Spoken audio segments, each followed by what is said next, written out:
atau Utuh telah menikam dan membunuh 11 orang. Dia yang berasal daripada Indonesia dan berusia 30 tahun dari ingin Indonesia kembali ternyata, ke tanah teman-teman. airnya dan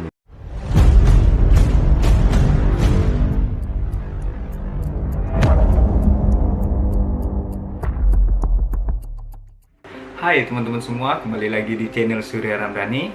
Baiklah teman-teman semua, seperti biasa, hari ini saya akan melakukan reaction video lagi seperti yang udah pernah saya lakukan. Oh ya, buat kalian yang belum pernah lihat video saya atau video reaction saya, kalian bisa klik tulisan yang ada di atas ini teman-teman. Nanti kalian akan diarahkan ke video-video yang pernah saya lakukan reaction. Oke, hari ini saya akan melakukan reaction video dari negara tetangga kita, yaitu Malaysia teman-teman ya. Jadi ini saya reaction videonya dari channel YouTube-nya MindQuest TV teman-teman. Ini gambarnya seperti ini, ikonnya seperti ini, seperti biasa saya tunjukkan. Dan buat kalian yang mau lihat video aslinya, itu ada di link deskripsi di bawah ya teman-teman ya. Terus buat kalian yang mau subscribe channel YouTube-nya juga itu diperbolehkan ya teman-teman ya, karena dengan kalian mengklik tombol subscribe itu berarti kalian mendukung channel itu untuk membuat video-video terbaru teman-teman. Dan ingat, itu gratis. Oh ya teman-teman, kita langsung aja ke video reaction saya. Seperti apa? Ini judulnya 4 case pembunuhan kejam di Malaysia yang tidak dihebahkan teman-teman. Atau kalau dalam bahasa Indonesianya mungkin ya teman-teman ya, 4 case itu seperti kelakuan tindakan kejahatan, pembunuhan kejam di Malaysia yang tidak dihebahkan itu maksudnya tidak dipublikasi teman-teman, atau disiarkan gitulah. Oke, kita langsung aja ke videonya teman-teman. Bismillahirrahmanirrahim. Sebentar, kita langsung lihat videonya. Bismillah. Ceritaan ini tidak bermaksud untuk menimbulkan sebarang sensitiviti yang melibatkan mana-mana negara, agama, kepercayaan dan individu sama ada yang hidup atau yang mati. MindQuest TV, benar kan yang tadi saya bilang teman-teman? Jadi semua gambar yang di sini ilustrasi aja. Support MindQuest TV dengan subscribe, like, share dan klik butang notifikasi untuk pastikan anda terus menerima cerita-cerita terkini daripada kami. Terima kasih dan selamat menonton. Oke. ini adalah antara 4 kes pembunuhan kejam di Malaysia yang tidak dihebahkan kepada umum. Tuh. Pertama, kes Mat Taram bin Mat Saad Taram atau bin lebih Saad. dikenali sebagai Utuh. Satu ketika dulu pernah berlakunya satu kejadian pembunuhan beramai-ramai di dalam kereta api Tanah Melayu.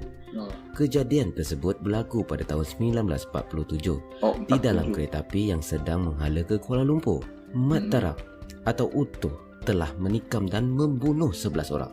Dia yang berasal daripada Indonesia dan berusia 30 tahun dari ingin Indonesia kembali ke tanah airnya dan membawa isteri serta anak-anaknya menaiki kereta api ke Singapura. Namun, setibanya mereka di Singapura, Utuh mendapati dia tidak mampu untuk membeli tiket feri.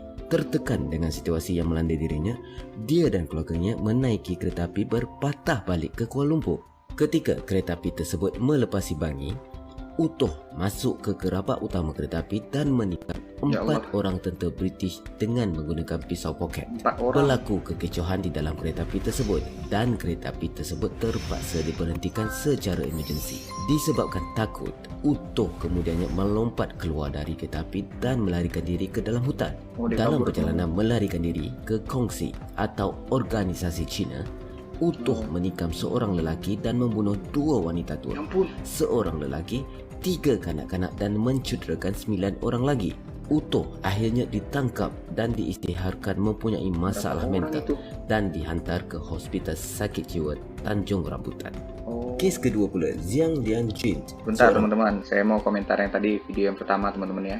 Jadi itu ada warga negara Indonesia tahun 1947 tadi kalau nggak salah saya teman-teman ya. Itu pengen pulang dari Malaysia ke Indonesia. Berarti dari tahun dulu itu nggak mungkin nggak sih dia TKI teman-teman?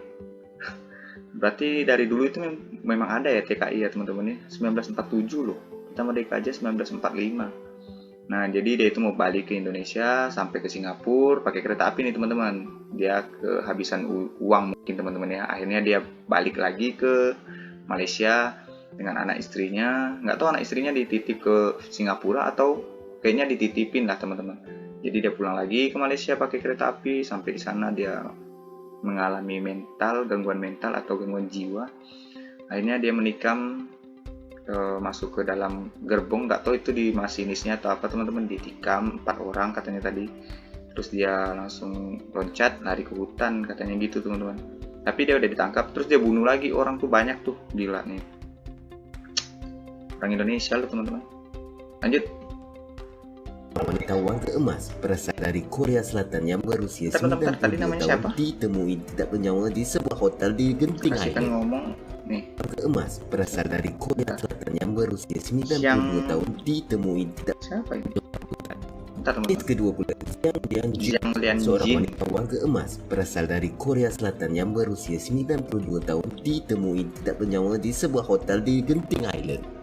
Wanita yang dikenali sebagai Jiang Lianjun itu sedang berehat di dalam bilik hotelnya bersama-sama seorang pembantu rumah apabila seorang lelaki berusia 57 tahun tiba-tiba memecah masuk ke dalam bilik mereka. Dia kemudiannya menyuruh Jiang dan pembantu rumahnya itu untuk diam, lalu mengikat kaki serta tangan mereka menggunakan tali. Setelah itu, Jiang dipukul olehnya sambil dia berkata bahawa dia tidak puas hati kerana anak sulung Jiang mengutuknya di belakang. Jiang pingsan akibat pukulan tersebut. Mengutuk tuh apa sih? Apabila anak perempuan kali Jiang ya, pulang ke bilik yang sama, lelaki tersebut juga memukulnya. Warga emas tersebut malangnya meninggal dunia akibat pukulan lelaki itu. Kes pembunuhan seterusnya, Charles Subraj, juga jadi dikenali sebagai kasusnya itu bikini mungkin killer asmara atau kali, teman-teman. splitting killer. Dia merupakan Bikini seorang killer. pembunuh bersiri di Asia Tenggara. Dia mempunyai masalah mental yang kronik, telah melakukan sekurang-kurangnya 12 hingga 24 pembunuhan. Dia banyak menghabiskan hidupnya dengan melarikan diri daripada pihak berkuasa Kok bisa kerana lulus? pada mulanya dia hanyalah seorang perompak pelancong di Timur Tengah. Subraj bertemu dengan seorang pemuda India iaitu Ajay Chowdhury di Thailand yang juga merupakan seorang penjenayah ketika melarikan diri daripada pihak berkuasa dan seterusnya menjadi rakan jenayahnya. Di situ, dia juga bertemu dengan Mary Andre Lelak, seorang wanita Kanada yang merupakan pengikut setianya. Mereka melakukan pembunuhan pertama pada tahun 1975 di mana mereka melemaskan seorang wanita Amerika di dalam kolam di Teluk Thailand. Pihak polis percaya bahawa Subraj dan Chowdhury mengenali mangsa mereka terlebih dahulu sebelum meyakinkan mereka untuk turut serta dalam melakukan jenayah.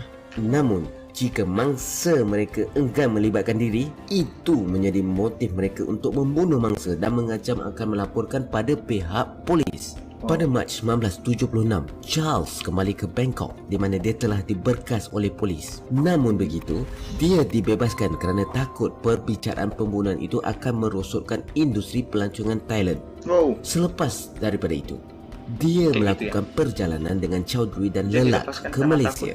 Chowdhury dihantar ke sini untuk mencuri takut datang permata ke dan Thailand. menyerahkannya kepada Subraj. Wow. Dia kali terakhir dilihat di Malaysia dan hingga kini tidak dijumpai. Dipercayai Subraj dengan kejamnya membunuh rakan jenayahnya itu di Malaysia sebelum terbang dengan Lelak ke Geneva untuk menjual permata yang dicuri.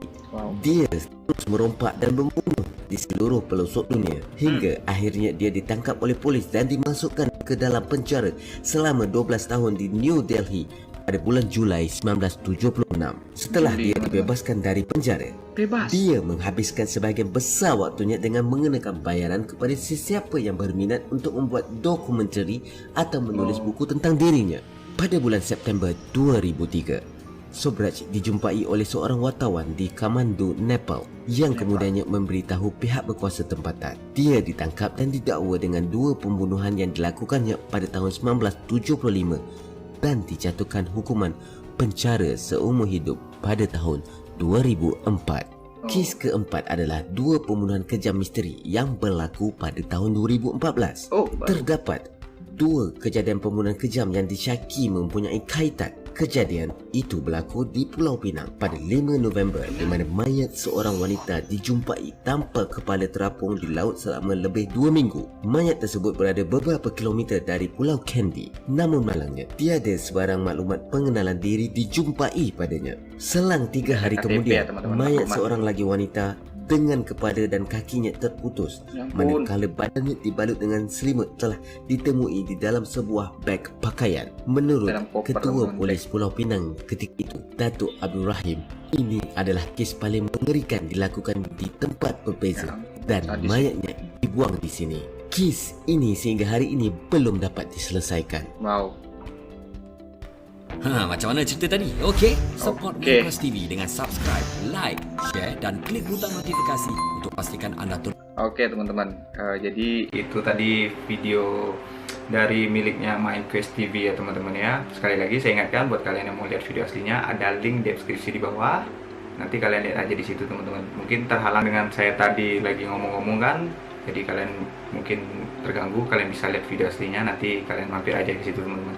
Untuk kasus kali ini 4 case pembunuhan kejam di Malaysia yang tidak dihebatkan ini teman-teman, menurut saya yang paling sadis itu yang pertama Indonesia tadi teman-teman, itu gangguan mental itu ya. Terus yang ketiga dengan yang keempat, yang kelihatan sadis sih keempat ya teman-teman, karena itu dimutilasi, dipotong-potong terus dimasukkan ke dalam bag atau apa namanya, tas teman-teman, dimasukin dalam situ terus dihanyutkan tadi ya. Terus sampai saat ini pembunuhnya atau kasusnya itu belum terungkap ya sampai saat ini, dari 2014 sampai 2021. Buat kalian yang tahu daerah Penang itu teman-teman, itu daerah di Malaysia. Terus saya juga tahu sekali daerah itu karena saya sering-sering searching juga di situ.